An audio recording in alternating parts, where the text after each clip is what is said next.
Hello दोस्तों, स्वागत है आपका स्टोरी हाउस में। शाम का वक्त था, सूरज धीरे धीरे ढल रहा था और कोलकाता की पुरानी चौक मार्केट की गलियों में हलचल तेज होने लगी थी। दुकानों के बाहर लाइटिंग जल चुकी थी, रेस्टोरेंट के बाहर भीड़ जमा हो रही थी। लोग अपने अपने परिवारों के साथ खाने का लुत्फ उठा रहे थे। लेकिन इसी बीच में एक 13 साल का लड़का रोज की तरह उसी रेस्टोरेंट के सामने पटरी पर चुपचाप बैठा था। उसका नाम था अर्नव। उसके कपड़े धूल से सने हुए, बाल बिखरे हुए, आंखों में एक अजीब सी चमक जो भूख से नहीं बल्कि कोई गहरा राज छुपाने वाली मासूमियत से भरी थी। अर्नव रोज आता, ठीक वही वक्त, वही जगह, लेकिन कभी किसी से कुछ नहीं मांगता था। न रोटी, न पैसे, न ज्ञान, बस चुपचाप बैठकर उन लोगों को देखता। भीतर बैठकर गर्मा गर्म खाना खा रहे होते रेस्टोरेंट के मालिक सागर मिश्रा, जिनकी उम्र लगभग 45 साल थी। एक समझदार और मेहनती इंसान थे। वह खुद हर दिन किचन से लेकर काउंटर तक सब कुछ संभालते थे। शुरू में उन्होंने अर्नव को नजरअंदाज किया, यह सोचकर कि कोई और बच्चा होगा जो शायद खाना मांगने आता हो। पर उन्होंने गौर नहीं किया, यह बच्चा न तो किसी ग्राहक को परेशान करता, न ही दुकान के पास आता है। बस दूर बैठकर चुपचाप खाना खाते लोगों को देखता रहता है, बिना किसी भाव के, बिना किसी उम्मीद के। एक दिन सागर जी की नजर फिर से अर्नव पर पड़ी। आज भी वह वहीं बैठा था, मगर कुछ अलग था। उसके हाथ में एक छोटा सा प्लास्टिक का बैग था जिसे वह अपनी शर्ट के अंदर छुपा रहा था। लेकिन जब सामने से ग्राहक निकलते वक्त उसका पैर उस डब्बे से टकराया, वह जमीन पर गिर गया तो सागर चौंक गया। डब्बे में कुछ सूखी रोटी के टुकड़े और आधा समोसा रखा था। साफ लग रहा था कि यह खाना उसने कहीं से बचा कर रखा है। सागर तुरंत बाहर आए और उसके पास जाकर धीरे से बोले, बेटा नाम क्या है तुम्हारा? अर्नव ने पहले सिर झुका लिया, फिर धीमी सी आवाज में बोला, अर्नव, तुम रोज यहाँ बैठते हो, कभी कुछ मांगते नहीं, बस यूं ही देखते रहते हो, क्या भूख नहीं लगती?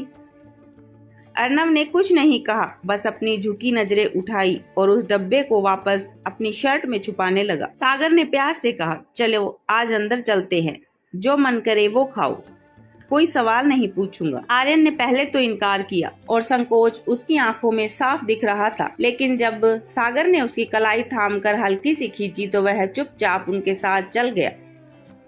रेस्टोरेंट के अंदर जब वह बैठा तो लोग उसे हैरानी से देखने लगे।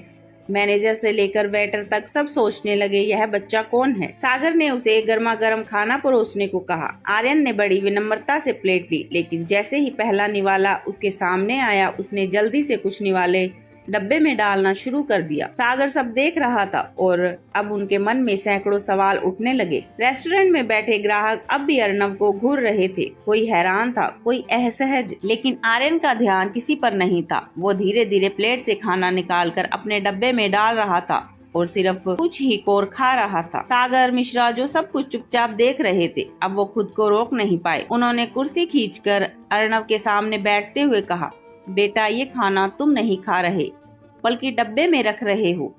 क्या तुम मुझे बता सकते हो ये किसके लिए है? अर्नव ने कुछ पल चुप रहकर जवाब दिया।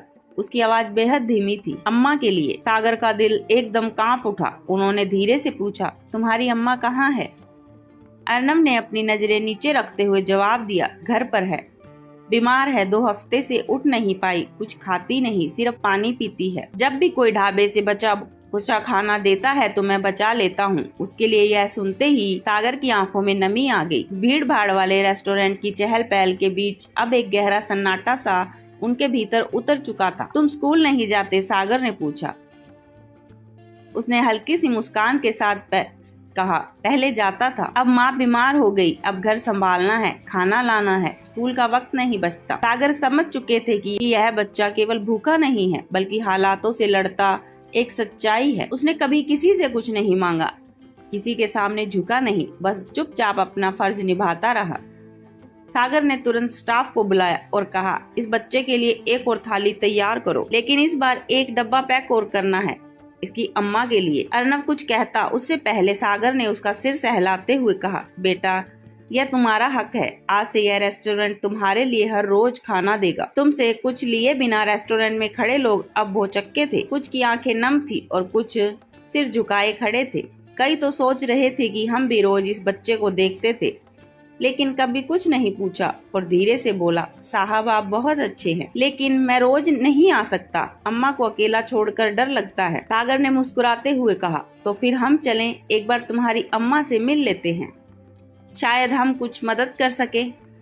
अर्णव ने थोड़ी झिझक के बाद सिर हिलाया। कुछ देर बाद सागर अपनी कार से अर्णव के साथ उसके घर की ओर निकल पड़े।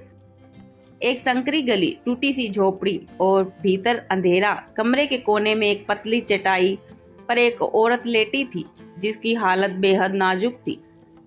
सागर ने देखा और तुरंत समझ गए कि बात सिर्फ भूख की नहीं है बल्कि इलाज की जरूरत की है।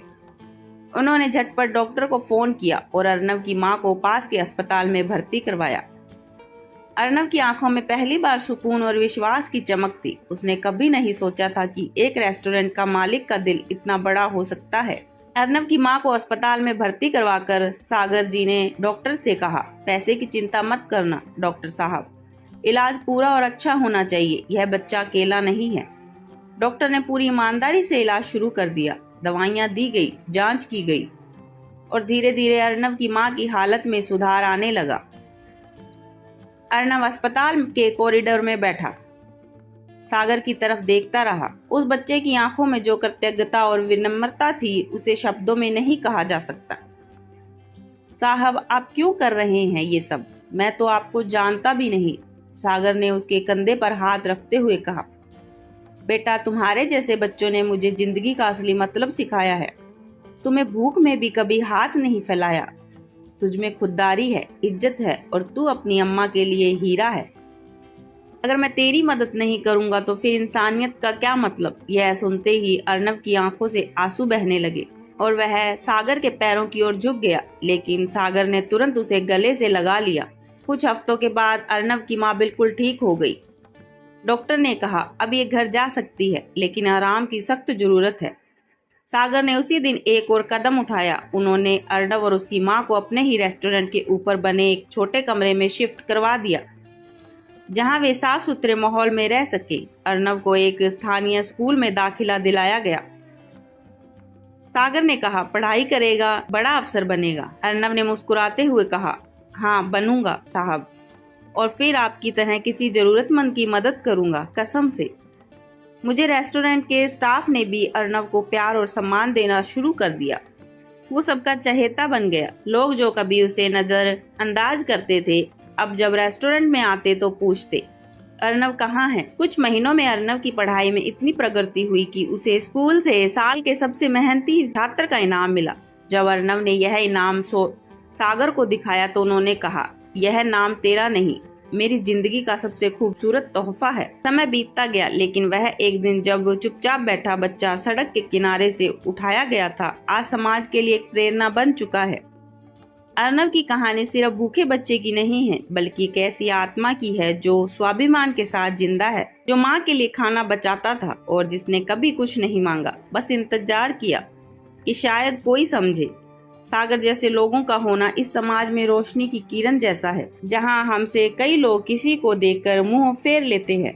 दोस्तों, तो ये थी आज की कहानी। कैसी लगी अपने विचार जरूर बताएं, और अगर आपको कहानी पसंद आई तो लाइक, शेयर और स्टोरी हाउस को सब्सक्राइब करना ना भूलें। अगली कहानी में फिर मिलेंगे, एक नए मोड़, एक नए राज के साथ। तब तक के लिए अपना ख्याल रखिए और कहानियों से जुड़े रहिए। धन्यवाद।